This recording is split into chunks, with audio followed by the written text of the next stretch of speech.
released their numbers today, and let's have a preview and what are the expectations on this field.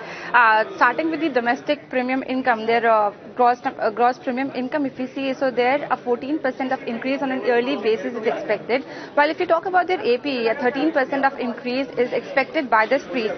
Now this growth will be largely driven by the favorable base effect related to the surrender charges, but along with that, the accelerated demand due to the GST related changes is also one point to be noted. Also, if you see the VNB margins and first talk about the value of new business, a modest 5% increase is expected there.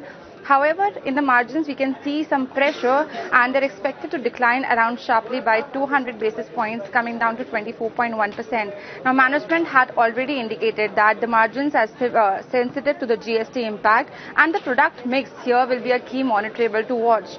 The total margin impact, as quoted by the management, was that the GST ITC withdrawal is estimated to have an effect of around 300 basis points, out of which 50 basis points was already absorbed in H1.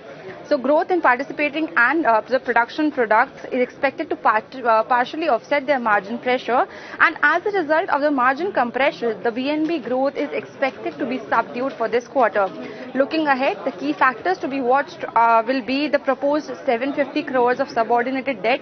How is the company moving ahead with that? Because if this proposal 750 crores is actually in play, that could improve their solvency ratios.